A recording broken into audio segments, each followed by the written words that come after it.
Entrepreneurial journey is super lonely. Start meeting people, get yourself out there. Most of the things I actually learned that were valuable didn't come from courses. They came from people that I met. 9.9 out of 10 agency owners are going to tell you the number one problem is, how can you expect to run a six-figure business if you're not a six-figure person? I remember one day I was like, all right, let's play around with this for money and just see if I can manifest money. The next day, there was this random product. I made like $2,000 from it. And this is the thing, it all comes down to belief. So every single day I just write down a quick story, it takes 30 seconds. And now, dude, when I'm 90, I'll have tens of thousands of stories to go back that I can share with my kids and my grandkids.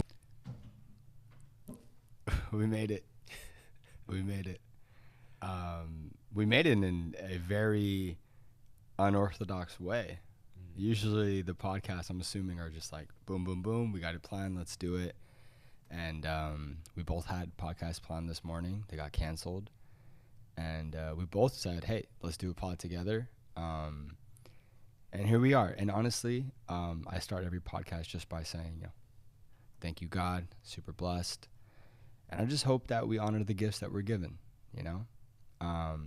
But today's experience of being here at Lighthouse this morning has literally been a testament and an example of meeting you and experiencing just like our friendship. It's like this weird thing where we think that things are not going exactly as planned, and then all of a sudden it's exactly better and as planned as how God wanted it to be. We got a perfect B-roll. We did a breath session. I'm focused. And it's just insane. It's insane how everything works. And I love that saying, when you think your life's falling apart, but it's actually falling into place. And it's just like perspective. So it's just cool. Just taking it in. I just want to give you your flowers, honestly. Like, when I met you, it was at the end of my first trip being in Bali. And I had a pretty bad experience with my first community of friends here, and I was kind of done with Bali, and I was going to escape and run away. And I met you, man, and you invited me to your breath session, and you invited me to church. And little by little, I saw just the most amazing people that Bali has to offer. And you have been one of my biggest examples. You inspired me to just share my faith more, and as well to do a podcast. So I really just want to take the time to thank you, bro. So from the bottom of my heart, thank you so much. And I know it's just the beginning. So let's do this. I'm excited. Thank you, bro. That really means a lot coming from you. And I'm excited. It's a pleasure to be here. It's been a long time coming. So, Ebrahim, you've done a lot. And we're going to break it down. So, talk to me about starting before you kind of found the courses. What were you doing? Were you studying in school or in uni? Yeah. Well, it actually started when I was 9 years old. I was selling sweets in school. That was when the actual entrepreneurship journey started. Yeah, a little curveball for you. I realized that in the school playground, kids wanted sweets, but they couldn't get access to them because their parents wouldn't let them. And so that was where I learned the concept of supply and demand. There's no way. Yeah. Did you have a partnership with dentists and get a kickback when they get cavities? I had a partnership with my dad who would get me the sweets because he owned corner shops. So he would get me them from the cash and carry, which is like the wholesaler. No way. And he would give them to me. And little did I know I was making 100% profit because he would buy them for me. It's best business model of all time. Like, talk about agency, talk about e-com, tech startup. Why were you motivated by the money or just the excitement of doing that? Yeah, I realized that on some level money created freedom, or at least external freedom. And so I wanted to buy the things I wanted, right? There was this beautiful red little motorbike in the store. I walked past it every single day. It was like in the window display. It was something like 400 pounds, which is quite a lot for a 9-year-old. Made enough money to go and buy it, crashed it 2 days later, and started to learn the value of material versus immaterial. Damn, that's pretty cool. And so you started early with the hustle mentality. Yeah. And then you got into courses. When did you get into courses? High school, college? It was, university, so college. Okay. Yeah, Ty Lopez. Ty Lopez. This is my Lamborghini Yeah. books.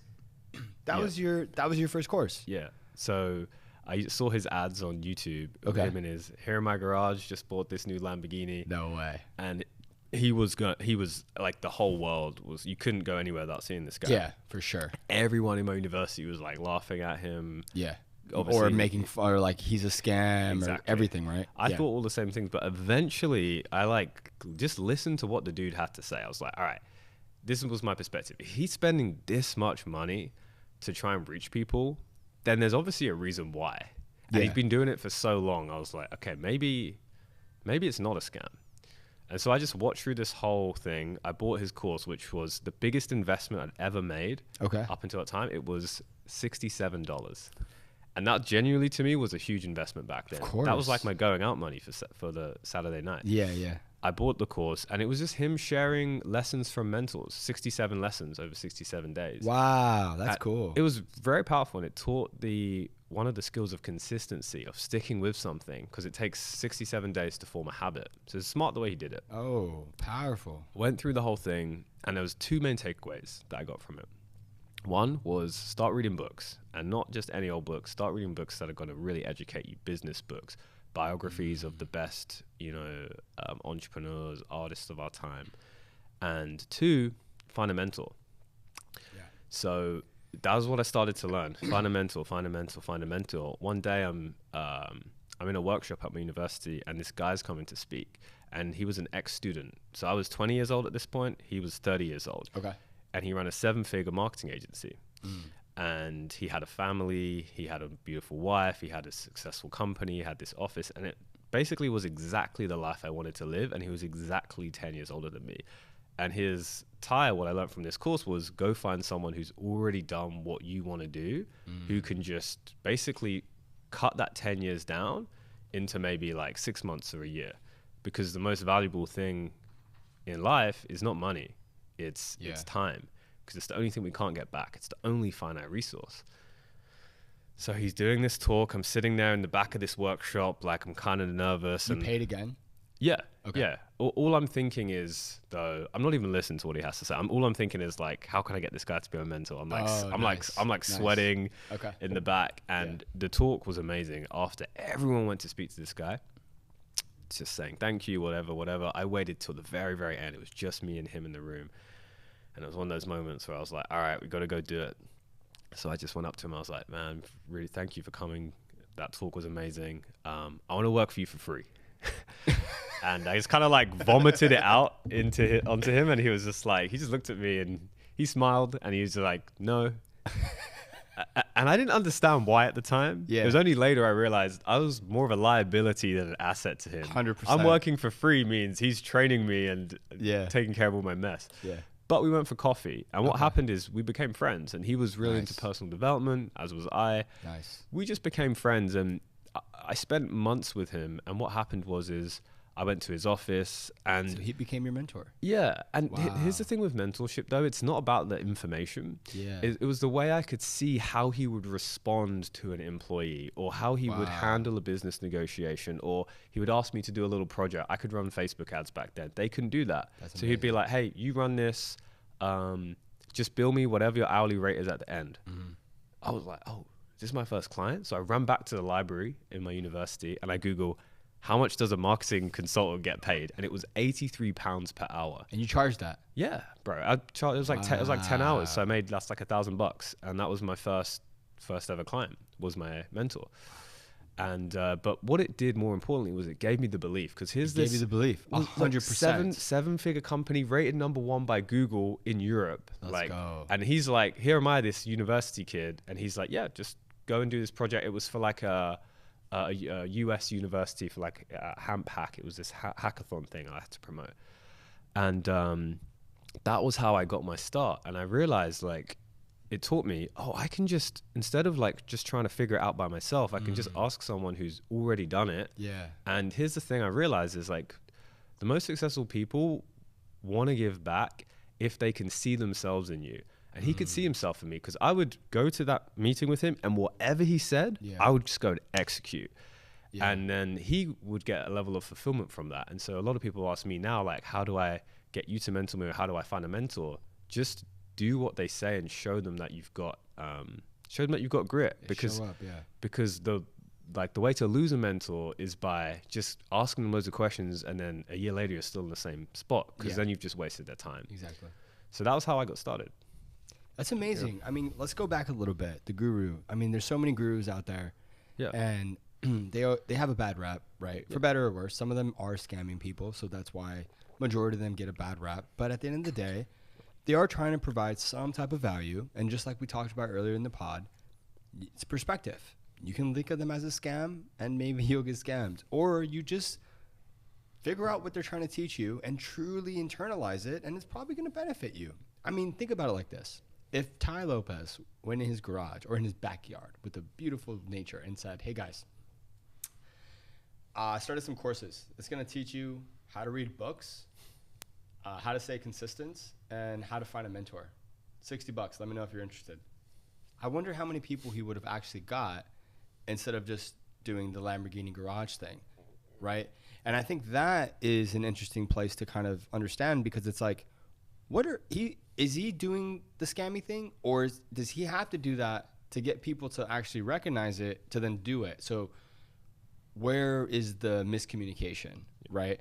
But I think that's super interesting because those three things are so random, right? Like all right, Ty, what's the next thing you want to do? I want to create courses for young guys just for 67 days where they just learn how to read the right books, be consistent, and find a mentor.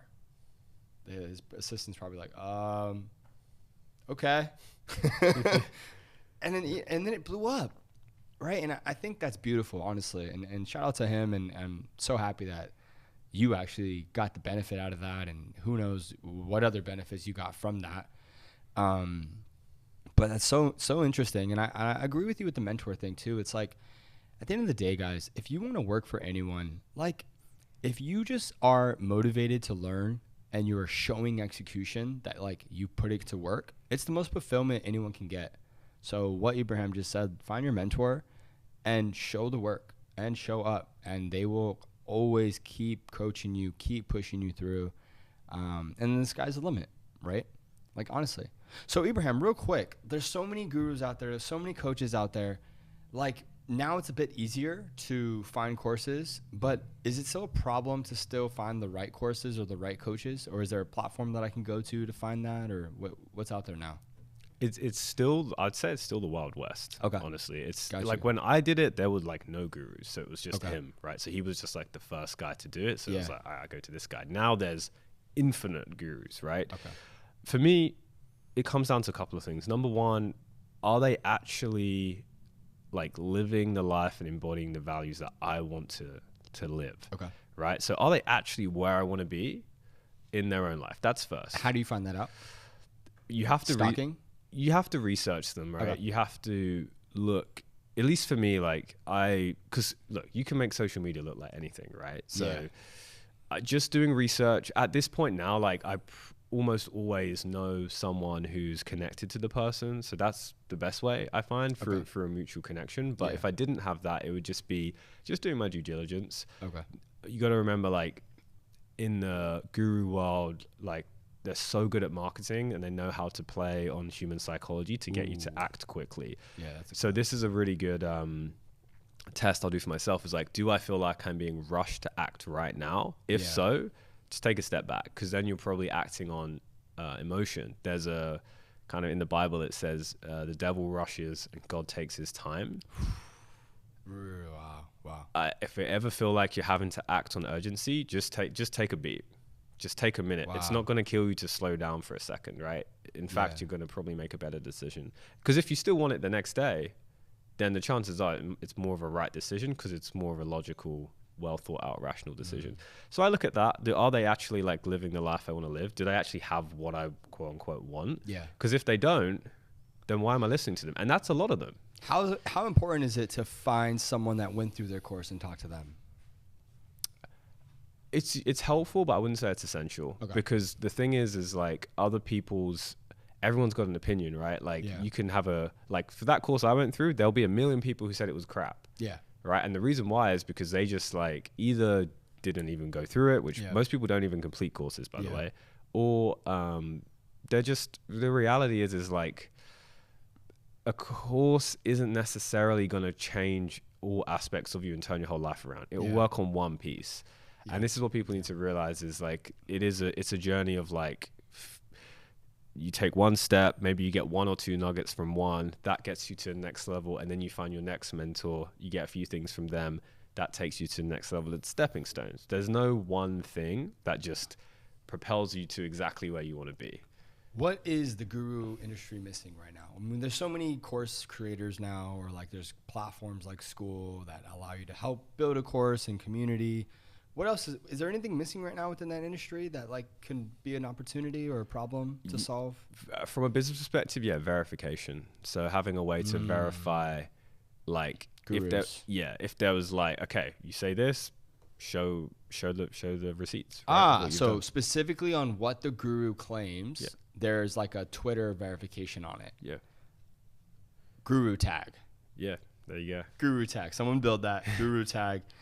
Basically, when the creator or when the guru or coach is saying things about what they own or what they've done, there's a guru tag on there, which means it's verified and it's real. And it should be a rule because you're telling me that you can get me there, but if you haven't got me there, that's almost like financial advice that's false, right? It's like that should be a thing. It should be. I think it should be regulated. It should be regulated because it's your marketing. What you say is your own marketing. Do you think that's why this boomed so much? Because it's a market that's like just unregulated, so everyone could just do anything. I could just teach you how to be $1 million podcast host when I only had 4 podcasts. Dude, that's most people. What you just said there is like that's the majority of the space. That's true because the world is so big, and then like the people don't know the reality of things. They just think that you're a professional podcaster, millions of views, and you have 10 views. Yeah. Damn. No wonder why they're making so much money. That's crazy. But that's why they get a bad rap, right? It's because there's no barrier to entry, so anyone can come in. So if you have that, then the ones who are good, like great, the cream rises to the top. School are kind of starting to do that. They have their like school games, which is basically where you can see everyone by ranking. That's a step in the right direction. That makes sense, actually. They're trying to create that like metadata of that aspect. Cool. So with that mentor, was that a stepping stone to create your own agency? Because he showed you the way, and then, or did you go into something else next? Yeah, no. So I did actually start my agency, but the funniest thing was we never talked about starting an agency. During that whole time he was mentoring me, I was literally just learning through osmosis. Wow. I also bought Ty Lopez's next course, which was how to start an agency. Like ecom or agency. Yeah, it was like an agency course. Okay. And you could see all these like kids making money. You know, I just made 5K, I just made 10K. And it was like, all right, if these kids can friggin' do it, I know I'm smarter than some of those guys. So I bought into his course. That was like $997. Again, biggest investment I ever made back then. I was like, damn. Okay. So I basically invested into that, and then I started to realize like, oh, I can package my skills as a service, because I was already learning like how to run Facebook ads. Okay. This was like a decade ago. As a skill, because you just kept doing it. Yeah. I was learning skills as well. So basically, I took that course, and then my mentor, I could just see how he was operating. So through osmosis, I was like, okay, I can do this. He gave me that first job. Yeah. And then things basically progressed from there. So you learned the skills by practicing and observing. And then you say take off. You started an agency after that? Yeah, so I started in my 3rd year of university. Okay. So I was doing my economics degree whilst I was doing the agency. And basically I got to the end of that degree.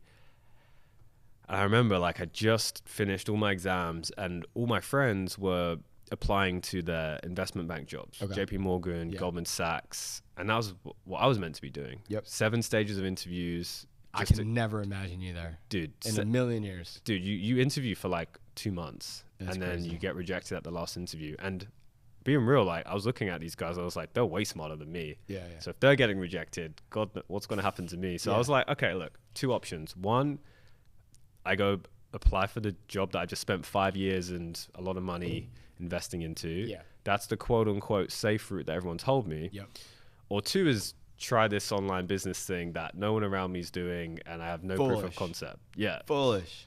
But for some reason, even back then, Yeah. it didn't seem like the risky option. The risk was taking the known path, knowing that I was going to create a life that honestly You didn't want. I didn't want it. So in a lot of people's eyes, that decision that you just made was foolish. You just did economics and put money and work and time, and that path that's set for you potentially can set you up, and you're just like, but that's not what I want.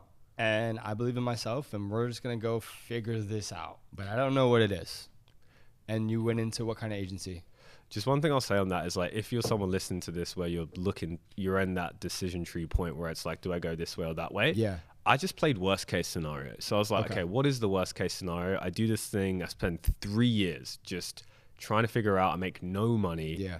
Then worst case, I go live with my parents. Okay. And it's a bit embarrassing, but I'm fine. You know what I mean? It's only 3 years. Yeah. So really, really helpful just to look at downside, I find. What was your question? What was the agency that you started? So it was called. So there's this term called SMMA, which is what Tai Lopez coined, which just means social media marketing agency. Basically, agency for social media. Nice. During the boom. Yeah. So he created the boom actually. So he was basically like, look, there's all of these millions and millions of businesses. Who have no idea how to use social media. Wow. Because they just did. What a trend. So he was like, his whole pitch was you'll charge $1,000 to $10,000 a month to do their social media for them. Mother chucker. And yeah, dude, I think like 50,000 people bought that course. And bearing in mind, that's bought so those were all the agencies that came out. Yeah, bearing in mind, probably 5 times the amount of people would have like torrented that because people just like steal. So did that build your network, by the way? If all those people became social media agencies, like did you guys start building like a bit of a community? Did build a network. Yeah, there was a lot of, particularly we had like a UK network, we had some global networks. But one of the mistakes I made is that I thought to be a successful business owner that you're the lone wolf, right? Your hoodie's up, your headphones are on, you know the lighting is dark, and you're just like at your laptop just building something. Mm-hmm.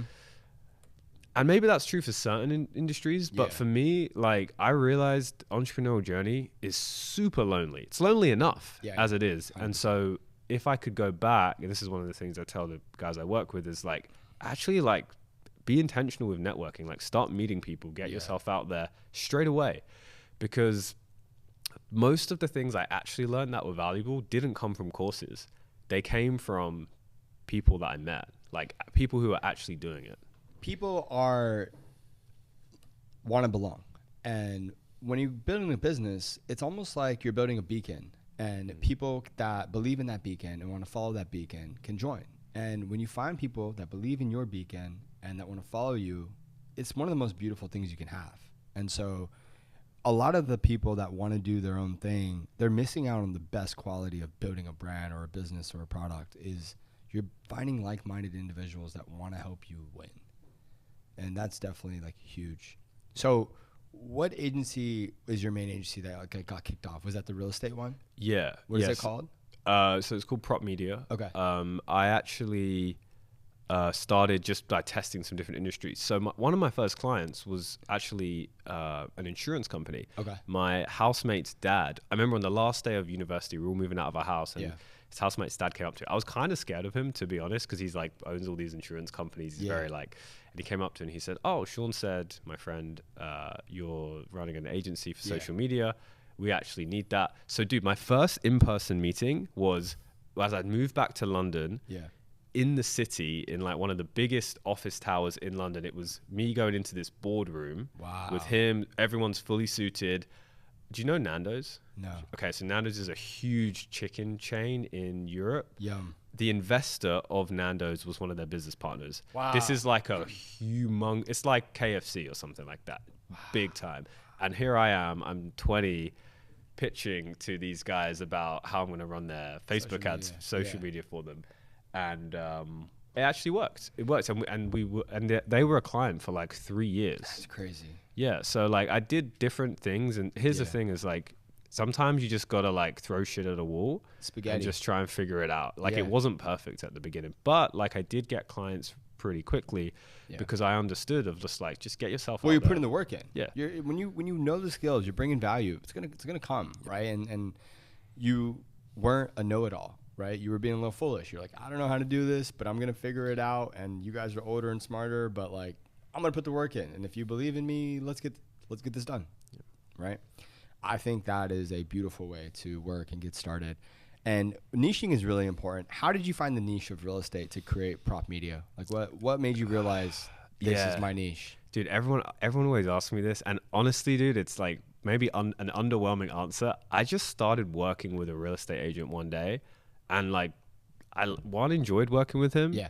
And two, I was able to get him good results. And that was that. And I was like, oh, okay. So that was the first thing. And then I realized, okay, the problem I had in the insurance was that it was hard to find these insurance companies. It's like difficult to get in contact with them. So here's a couple things when you're deciding a niche that I can give you. Number one is, can you get them good results? Because if you can get one of them good results, then you can get all of them good results. So that's because you want to learn how to productize your service, number one. Number two is, what's the TAM, total addressable market? If there's only 10 companies that do the thing you want to do, it's going to be difficult to scale, because that means you have to get at least all those 10 companies to be earning money, right? Whereas real estate agents, for example, in the US, there's like 3.5 million real estate agents. So it's a huge TAM, meaning you can scale very, very far. Then I would just say, how easy are they to contact? So do you have to go through like 3 gatekeepers and send letters and show up? Or can you just message them on social media? Or can you just run an ad calling them out, right? And then, I would say like if you can hit those 3 things, and if you actually enjoy it and like those people, that's a huge bonus. You're good. So you say it's not the sexiest answer, underwhelming. But guess what? That was the reality. So many people that want a niche, they get lost in what can I niche and where can I go? And they do a lot of thinking and a lot of planning, and they don't do any execution. But the way to truly niche is what you just said. You find the people that you have access to. They want your service. You give it to them. If you like working with them and you think it can expand, there's your niche. It's not sexy. It's reality. It's work. It's execution. So then how many years did you stay within that real estate marketing angle? It was probably about 3 years, but it was there was actually a whole year before that. So after I want to tell the story like as honestly as possible. So like after I finished university, like it didn't just kick off straight away. I like moved back home. I was working from my parents' shed, 5-degree weather, no heating, suburbs of London. I was in that shed 12 hours a day. Just it's like a outhouse building, right? There's like all tools and shit next to me, but I've got my little desk, I've got some whiteboards on the wall, I've got my Tony Robbins trampoline on the side.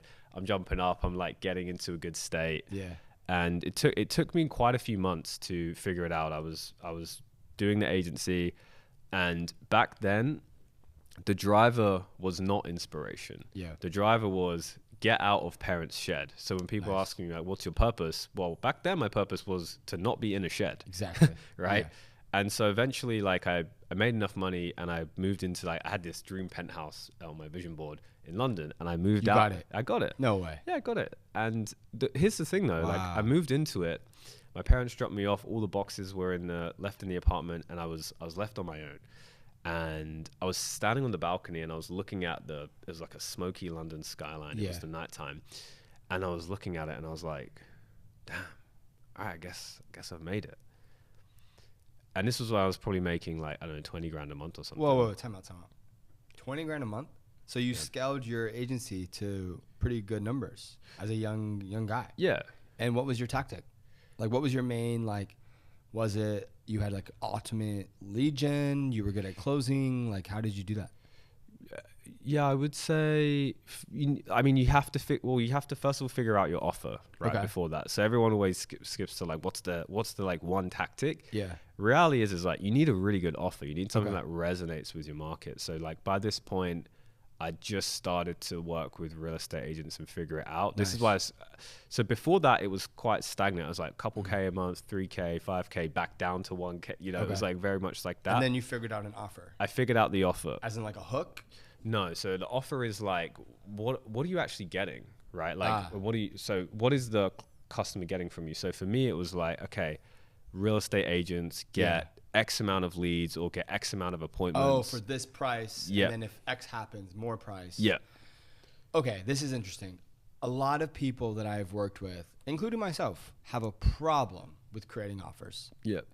I think it's a lot to do with self-worth. Like, I sometimes have a hard time pricing my work and don't know how much I should charge, and am I over or undering charge? And usually I'm undercharging because like sometimes I just don't know if I'm worthy enough to charge what I need to charge.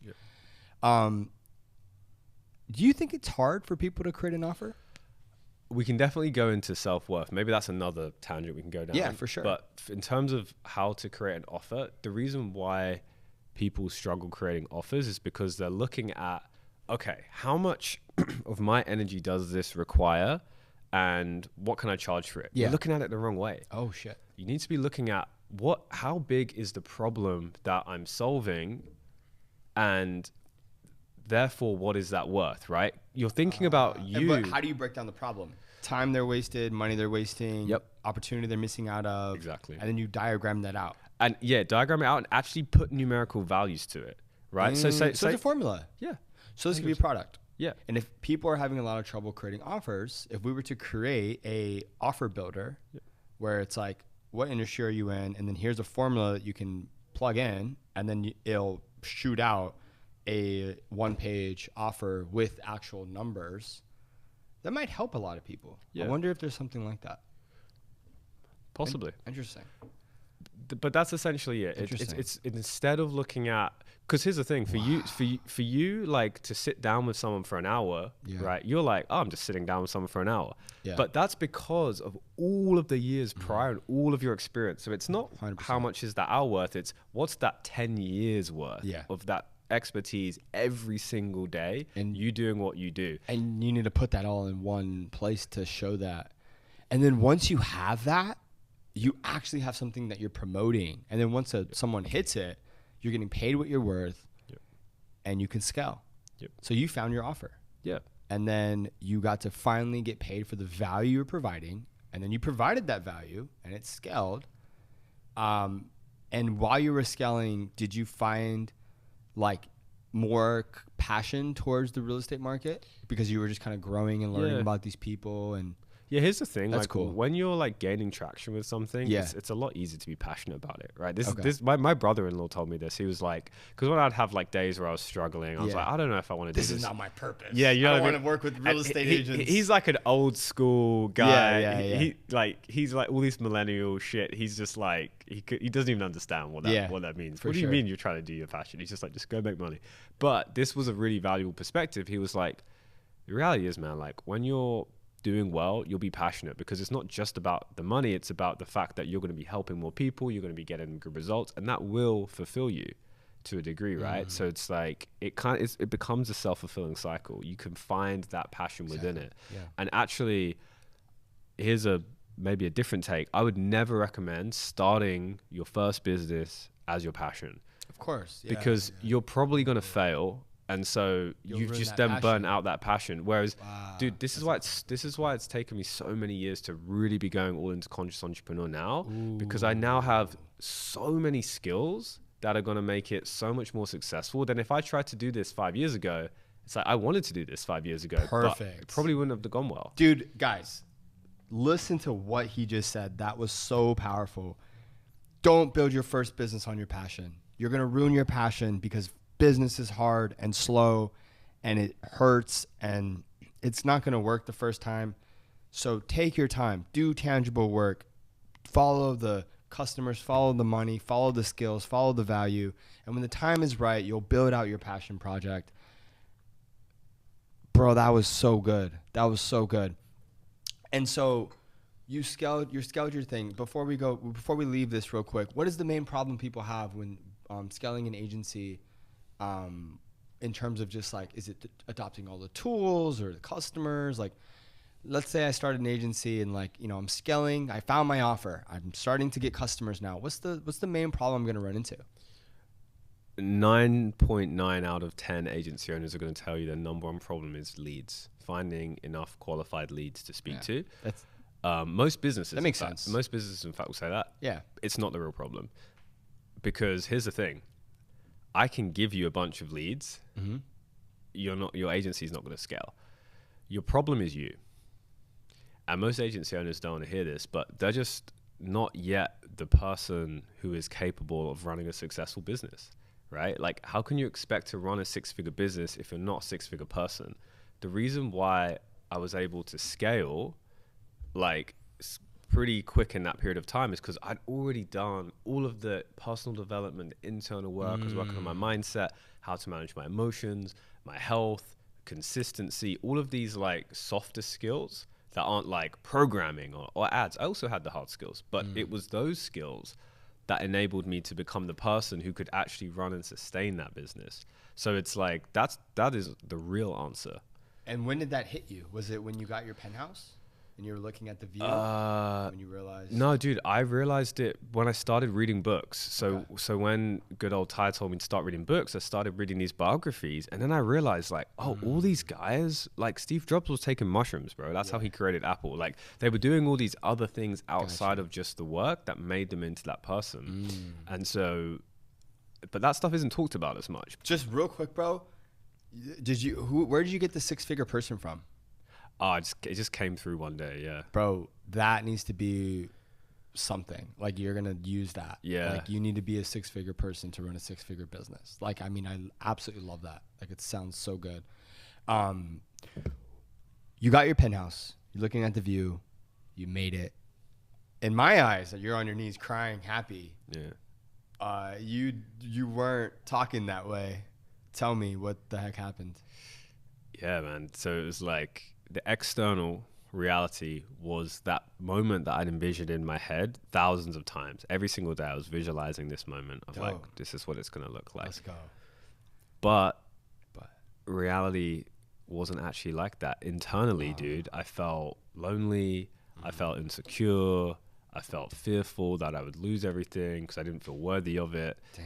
And I just had this like black hole inside of me, that this void, this feeling of this void. And so what happened is like I started just partying loads, because now it was like, I can go party. Yeah, and then and then it was like, like now I can get girls, so I'll have like girls back constantly. And what happened was I created this negative feedback loop where actually things started to like get turbulent, because I'd achieved that goal, but it was based on the wrong foundation. It was based on a foundation of fear, material. And so because I'd already achieved that, now what was my incentive to continue and go further, right? I was already there. You just kept scaling money-wise more and more, but your like... Well, dude, I stopped scaling for a while because I didn't have the motivation to scale, because I'd achieved it. Like, the mistake I made is I didn't redefine a new vision. So you hit your six figures. Yeah, I hit what I wanted to hit. I had everything I wanted to have. You can get anything, go anywhere. Yeah, I could do what I want. I could travel. Yeah. Maybe if I travel, then I'll feel good enough, right? But it doesn't work like that, unfortunately, right? Yeah. These things, I had to go on an internal journey to really go deep. Were you connected to God? No, dude. So I was at university. I was an atheist. Okay, gotcha. I remember my best friend at university, he started dating a girl from Cambridge, which is like Harvard of the UK. And she was a lawyer. And then one day she told me she was Christian. And dude, it's so funny. Dude, no, I didn't. I'd never attack anyone, but I judged her. I was like, how can you believe in something that isn't scientifically proven? Wow. And yeah, dude, I literally like didn't respect her as much as a person. And so that was what I was like back then. I was a miserable atheist. And the way I initially found like my connection with God more through spirituality. So I'll tell you a quick story of how it actually happened. I was meeting a friend, actually that same friend, for Chipotle in London. And I was a few minutes early. So I stopped off at a bookstore just a few stores down. And I was just looking at the books, and I go straight to nonfiction section, as I always do. And then this one book just kind of jumps off the shelf at me. And this book is called Evolve Your Brain. It's by a guy called Dr. Joe Dispenza. He's basically a scientist of like more modern physics, like quantum physics, epigenetics, all this kind of stuff. Has done tons of research in like the health space. Basically, what this book teaches you is is something called neuroplasticity, which is your brain's ability to create new neural pathways. When you can create new neural pathways in your brain, you can essentially like create new thought patterns. When you can create new thoughts, you can create new actions, new reality, right? Yeah. What I learned was that 95% of our thoughts are the same as yesterday. So every single day, we're basically thinking. For most, this is the average person. Yeah, you're an exception to this rule, which is why you're here. But most people, it's just the same program. It's the same pattern. You get out of bed, you brush your teeth the same way, you have your coffee the same way, you drive to your 9 to 5 in the same way, you listen to the same radio station, you do the same work, you have lunch with the same people, you drive back to the same home, you have your beer, you watch your Netflix show, you go to bed, repeat. This is why it's programming. It's literally programming. Yeah. And this is why as people get older, they say life seems to go by faster. The reason why they say life seems to go by faster is because things get more and more repetitive. And so you become more and more unconscious. So the more unconscious you are, the less aware you are. And so what I realized is, oh, crap. If I want to change my reality, I need to change my thoughts first. So this is how I got into meditation originally. Dude, I found meditation so hard. Thank God for breath work now, because meditation was great, but so challenging. Dude, I was meditating for 3 hours. I couldn't do it. I was doing 3 hours a day at one point. Imagine my brain trying to meditate, bro. I would think of 10 ideas. Yeah, dude, it's and most people feel bad for that, but it's like you don't have to, because it can be difficult. But I forced myself to do it, and what I realized was, this is what I realized. Most of my thoughts are really negative. Most of my thoughts are like me hating myself. Most of my thoughts are me not feeling good enough. Is that why you worked so hard? Because you were just trying to prove yourself to the world that you were worthy? Yeah. And then when you got the money, you realized... I still don't feel worthy. I actually feel less worthy, because now people think I'm worthy based on some external thing, but deep down, I know that it's not true.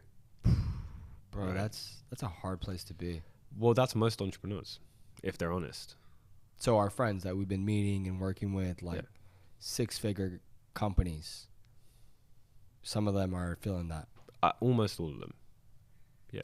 Really? Yeah. Because it's programmed into us that we're not enough, right? What does all marketing and advertising tell you? You're not enough, buy this product. That's what it's subconsciously saying, right? If you wear this brand, you're now this model person, and then you're living a good life, right? So you had this moment. I think you call it something. SE. Oh, internal state equals external reality. Yeah, this is around the time that started to be you created this like mantra in your life, and you started going to the path of practice, right? Not just reading, but you did meditations, you did breath work, you did a lot of different exercises that you've learned about that world. How many years did it take for you to realize not only for it to start changing your life, but you wanted to start doing it for others? So it started with me. So when I started doing these meditations, I also started doing breath work around that time. Yeah. Basically what happened is, when I started doing this, my life rapidly started to change. Like, I remember one day I was like, all right, let's play around with this for money. Okay. And just see if I can like manifest money, right? Yeah.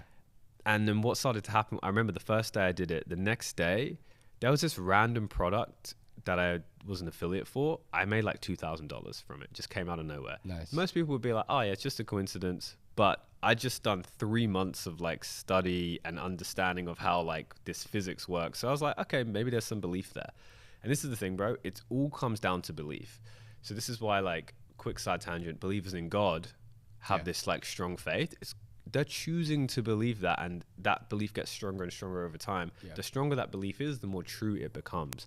And so I started doing this. Then basically what happened is I like attracted a wonderful woman into my life. Wow. She was and everyone around me like loved her. And I just started to, it wasn't so much about the external at this point, it was about the internal. I started to just become like a more loving person. Like that version of me back then, you wouldn't even recognize, because I was so like worried in my head. Like I wasn't in a, it wasn't that I was a bad person, but I just didn't have the resource to even just be like, hey, how can I help you? Because I was so focused on like my own victimhood, essentially, of like, why isn't life the way I want it to be?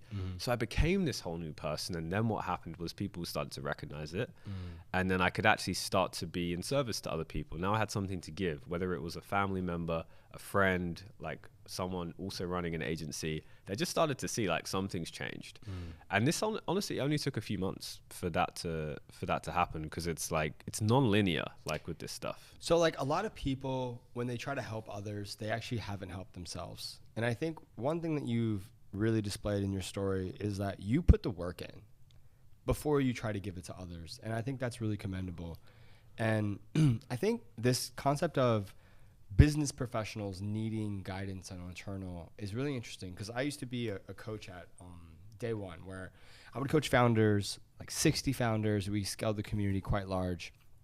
And my sessions would always be called almost like founder therapy, because yes, I absolutely love speaking to founders and understanding their product and their problem and their customers, and understanding how we can build better flows for them. But bro, if I'm being honest, a lot of the calls were just therapy. Like how are you actually doing? Like, why are you doing this? Like, is this motivating you? Is this fulfilling you? Is this something that you're learning from? And sometimes like they would say the craziest things, and I would just be like, yeah, you don't need to do this, like you could do something else. You could just have more time with your kids, like you don't need to be a side hustler, sometimes they absolutely love the people they're trying to solve for, and they love it so much that they're almost like pushing it away. And so like taking a step back and just being like, what's the value they truly need? Like, let's put them aside, right? And I say that because, I used to use an app called Calm, and it's like more for like personal life and things like that. But you and I have been speaking a lot about different concepts, and I think that an app like Calm, but more for business professionals, as you constantly explain, I think it's so needed, and you're like the perfect person to really build that out and help business professionals understand the power of consciousness. And man, is that exciting to kind of see come to fruition with you. And what exactly is that entail now? Because I know you're doing that for people now. So what does that entail now that Ebrahim has found consciousness within the business realm, and is now found conviction to help other six-figure business turn their CEOs into six-figure humans? What is that? Are you now like a one-on-one guru and you go on mountains with people? Like, what do you do? So conscious entrepreneur is essentially, it's working with agency owners to help them scale their business, but more importantly, working with them to help them grow themselves. So there's some key pillars to it, right? There's the business side of it. There's the strategies. There's the tactics. That's 20% of it though. The other 80% is all the internal. So it's your, your mindset, overcoming your own limiting beliefs. Like, for example, the stuff we just talked about with the worthiness, right? Yeah. Becoming emotionally bulletproof. This is something no one talks about, which is how do you actually respond in an emotionally charged situation? To fires and mountains and failures. Because if you're not resilient emotionally, then you're going to make emotional decisions, which 9 times out of 10 aren't going to be the best decisions for you, right? Okay. So what I always say to my guys is like, if you're such a strong man, why are you afraid of your own emotions?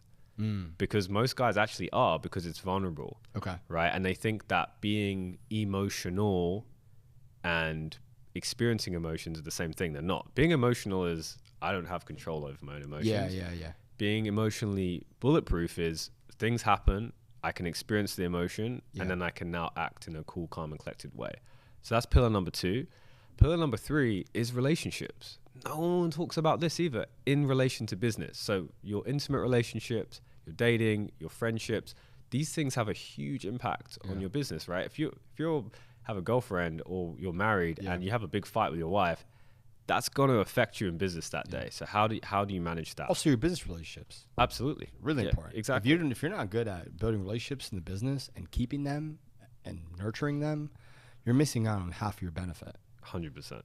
The last pillar is your connection with God, right? Or your spirituality. Like, I believe that business is a spiritual game, and to truly like build a business to something that transcends you and that is more than just money, to really attract the kind of people you want in, I believe you need God. This is so interesting, because every expert that I've ever met that is like a trainer or some type of coach, they always have a mixture of like internal spirituality with their practice.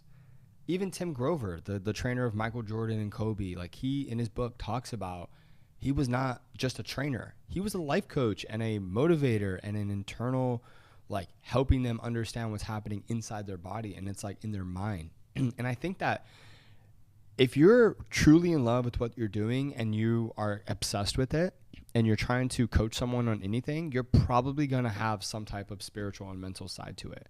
Depending on how deep you're willing to go, like, that could be the secret sauce to doing X. You have just picked agency owners, but if you take what he just gave you and apply it to being a basketball coach or being a writing coach or a singing coach, the humans that you're working with are humans, right? Just because they want to be the best singer or the best basketball player doesn't mean they're not a human. They still have human things and they're going through human life. And so if you want to be that coach to transform them, you still got to do that stuff. Yep. And so, dude, if you're a coach, you're trying to do something, take that and apply it to your industry or to your niche for sure. I want to go back to the relationship. So being in the startup world, relationships are everything. Relationships with investors, with different co-founders, with everything is important. All your customers, we call them champions, our first customers that we get. We like give them a special place to talk, and we listen to them, and we have meetings, and they're still my friends to this day. What is the best way to build relationships now as an agency owner? What's the tool you use, and what's the tactic you use when it comes to your business relationships? Do you mean like existing relationships or finding new relationships? Yeah, existing.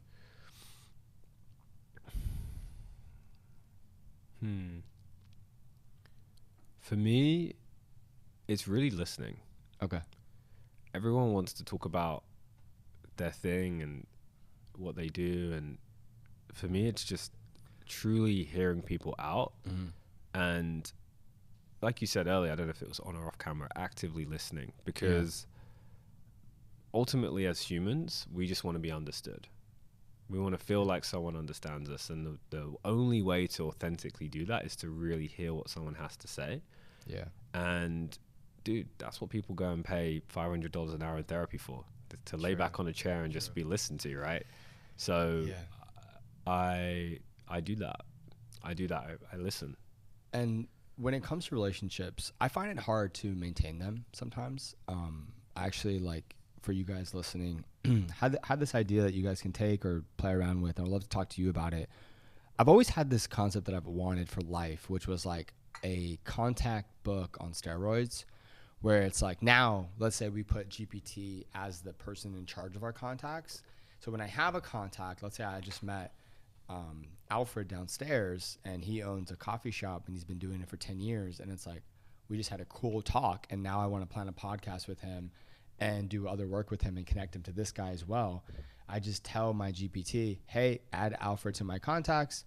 I just had a talk with him. He has a 13-year life experience in coffee. We're going to do an interview. I also want to connect him to Casio. Let's try to plan a reminder for me to text him on Tuesday. Thank you so much. Bye. The GPT now updates my contact book, my calendar, my reminder, and it's like the home for my contacts and my relationships, because I find that I have an issue with organizing all my relationships and maintaining them, especially when it comes to like personal and business and this. And I'm just kind of curious with like what you do now, and what do you think, is there potential there? I'm definitely not the best at it. I'll be hold my hands up. Well, your network's crazy, bro. It's one of the things I really struggle with, Yeah. actually, because I'm slightly more introverted anyway, like a little bit. So Okay. I prefer alone time. Yeah. Obviously, I love being around people as well, but dude, I got 300 unread WhatsApp messages, right? That's insane. And that's not a flex at all. That's me Yeah. feeling like honestly a little shameful about that. Yeah. So for me, what's really important is that the people around me, they know who I am, they know I love them, they know my integrity, and that's more important than just like when did I reply to you or when was our last contact point. Yeah. So for me, it's like depth versus width. I would rather go deep with someone and invest 3 hours of time than just do a quick check-in with 100 people where it's not really a meaningful relationship. And so to me, it's just having that intention of like, this is how I value our friendship. When we do talk, it will be this. And if we don't for a year, that's also fine. So that's essentially what I do. Like organizing everything, right? Especially the new guys you meet every day. Yeah. Like it's WhatsApp, it's Instagram, it's... I try to, I kind of have it like this. So if it's someone who I've just met and it's been a short interaction, it'll be Instagram. If it's someone where there's a deeper connection and we're going to talk again multiple times, it'll be WhatsApp. That's how I do it. Okay. That's why you have 300 WhatsApp messages. Yeah. Yeah. We both have this problem. So Someone fix it. if someone can help us organize and automate our network, it will help us tremendously on so many levels. So definitely reach out if you got something there. When it comes to mindfulness and the pillars that you spoke about, how important is journaling? Because I've always wanted to journal, and I go like a freaking journaling, and then I'm journaling, and then I'm... And, you know, one of the journals I really loved, I did an entrepreneurial journal in college. I loved that one. It was like a booklet, though. It was so personal to me, so I actually did it. When I'm just journaling by myself, I find it kind of hard. But I guess the first question is, how important is journaling when it comes to this world? Do I need to do it? Should I? I think you should do it if it genuinely provides you value. So for me, I always struggled with journaling as well. Yeah. Like it was one of those things where like, I know it's good, quote unquote, but I didn't do it. Kind of like meditation, to be being real. Yeah, exactly. So I did recently start journaling though. And what I found was that it just became my outlet, my place to be fully honest. There's something different about just thinking through things and actively writing out in pen and paper, by the way. Don't do it on a computer. I know people say you can do it. I think just do it pen and paper. It's different. Okay. There's something, for me, the outlet was being honest with that page, and there's something so therapeutic and healing about just at the end of the day or beginning of the day just being like, yo, this is what's going on. Yeah. And like, it ain't pretty. Yeah. And for the last month, you know, I've been going through a lot of things personally. That was my outlet. I was journaling every single day, and now I do it a lot more just to get thoughts down. Do you read them after or no? Not too much? Not, I will do in the future. Okay. Not so much right now. Oh, here's the other practice I do. This is very practical. So every single day, what I do is I have a tab on my notes on my phone, and it just says the date on one side of the table. The other side of the table is, the title is story log. And every single day, I just write a 1 to 2 sentence story of what happened that day. This is the best practice I ever started, and I wish I started it earlier, because how many amazing things happen in your life and you just forget about it. 100%. Right? Memories. And how sad is, like, genuinely, how sad is that, right? Because all we super. have at the end of our life is our stories and memories, right? 100% content. And oh, it's great. Well, here's the thing. It's also fantastic for content, because now you have this content bank of stories. So every single day I just write down a quick story. It takes 30 seconds. And now, dude, when I'm 90, bro, I'll have tens of thousands of stories to go back that I can share with my kids and my grandkids, all those memories. And it just teleports you back there. So that's what I do. So look, everyone, journaling is definitely like an amazing thing to conquer. I guess conquer is a bit hard to get into. And once you get it, it's like a flow. Yeah. What I'm learning too is like the more interesting people I meet, people create their own journals. There's a lot of different journals out there. I can see a conscious entrepreneur journal coming soon from you, 100%, right? Like obviously, all these agency owners are probably going to want to start journaling. They're going to want to follow your pattern. What easier way than Ebrahim creating a journal for them? It's a revenue stream, it's a branding play, and it's very practical, right? So with that said, I think that the future of software is kind of like builder minded. Like it's like builder wise, it's like I'm just gonna help you build a digital journal. I'm gonna build the builder of digital journals. So imagine there's a platform, let's call it Journaler, where it's basically the platform like you build a website, but you build a journal. And so you build the digital version first, and then if they want to buy that physical version, they can. But basically, it's the home to build a journal the easiest way. You just kind of build out your patterns, and then it'll automate the whole thing. And then it will also allow you to sell that digital journal to your customers, where then they can come and use that same platform to journal and buy the hardware. That could be super cool.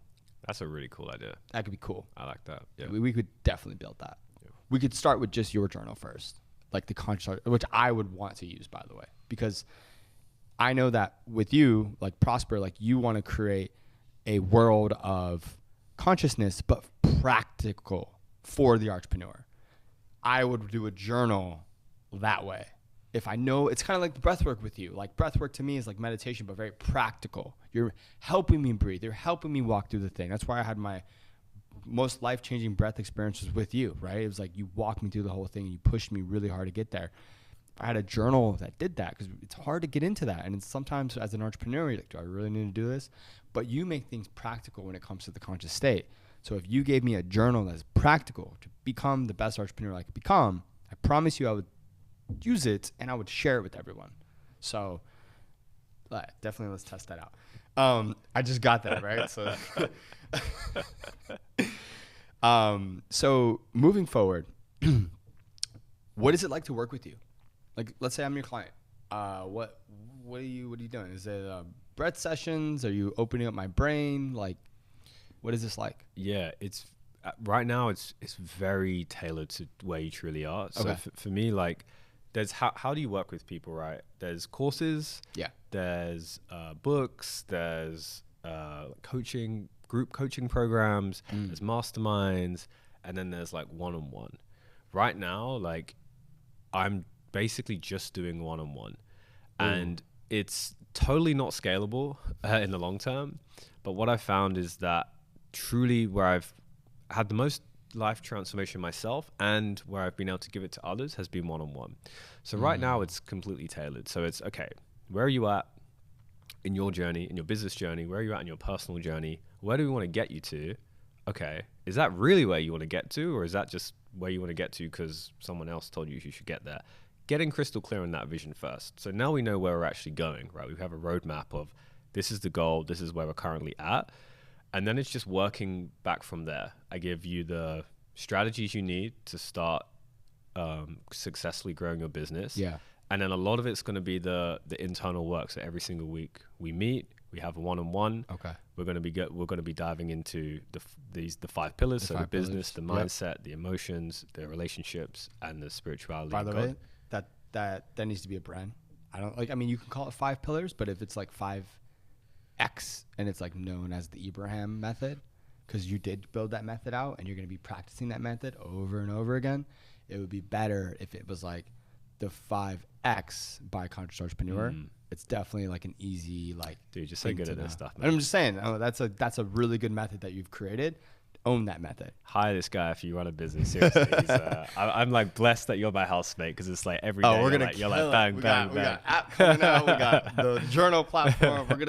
That house is gonna go bonkers. But no, seriously, that's a beautiful method. So own that method.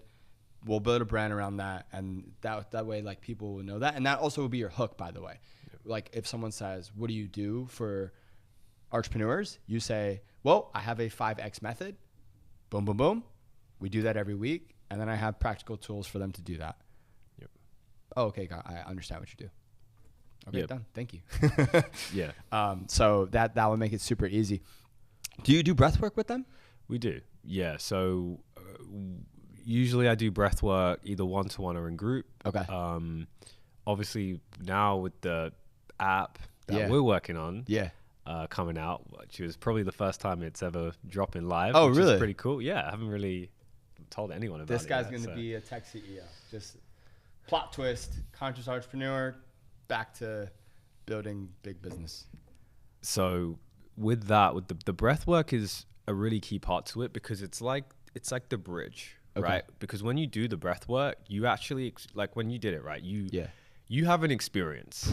Like you can't do breath work and not have an experience. You can meditate and you can sit there and you can think for 10 minutes and nothing happens. And that's because, like, for people that don't know breath work, like that's because scientifically, like, you're breathing, like you're forcing me to breathe, like whatever the method is. And I'm doing oxygen in my head, or what is the thing? Yeah, so a lot's going on chemically, but essentially you're like oxygenating the body. Yeah. Your pH levels and CO2 levels are completely changing in your body, so your biochemistry is changing. Okay. You're basically dropping out from the monkey mind, from the old reptilian mind, where all the thoughts and the fears are. Okay. And you're eventually dropping into the body. This is really where the subconscious is. It's in the body. So this is the space of no thought. Why do you want to get to no thought? Well, this is where change happens, right? This is where the present moment is. When you're in the present moment, you're not thinking about, oh, what email do I need to send? You're not worried about the future. You're just here right now in the moment that already is the only moment that actually exists anyway. You're now present. When you're in the present moment, bro, as an entrepreneur, you're dangerous, because now you're sharp, right? You're able to see things. That's another one. Just let you know. My brain works. Another slogan for you is, when you're present, you're dangerous. Yeah. As an entrepreneur, I can totally relate to that. I like that. Yeah. All right. Noted.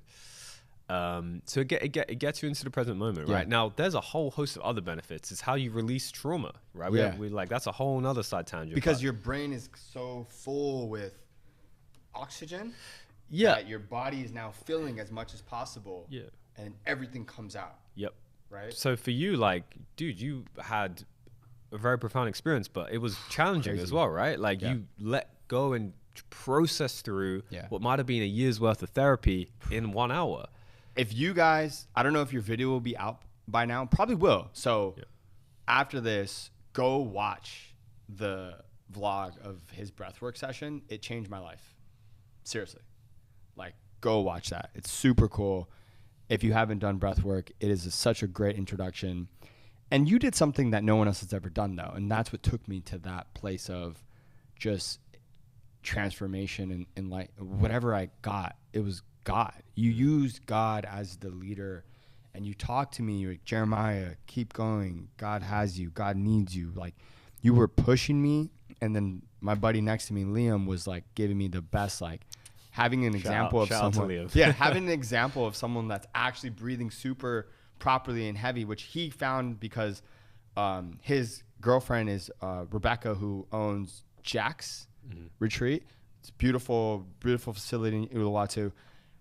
He was a perfect example for me to constantly breathe, and a mixture of all that just changed my entire life in terms of perspective, and is what inspired me to start this podcast. Because the thing that happened to me was like, hey, Jeremiah, stop waiting. You are worth it. You are ready. Start sharing with the world. And that was the message I got. I didn't tell you, but like that was the message I got. And that was the moment that I decided to do this podcast. And I used you as my example, and I used you as my inspiration. And then right after that session, we went out to lunch, and the guy in front of me, Darren Lee, who is the first podcast here, heard me thinking my thoughts of, I'm going to start a podcast. Not even believing I was going to start a podcast. It was like a foolish thought.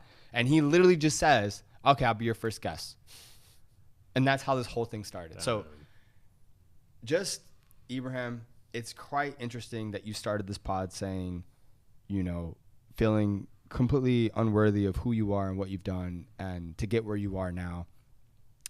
I just want you to let you know that the example of who you are and what you've done and what you're doing not only is an amazing example of self-worth and self-love and just like complete just leadership, but has allowed me to finally feel worthy enough to share myself with the world for the first time ever.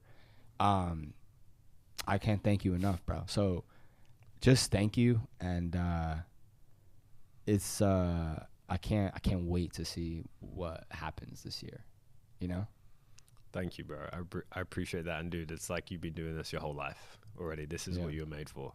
I'm so glad that you're finally like your message and your ideas are going to be getting out to the world, because that's where they should be. Yeah. Look, guys,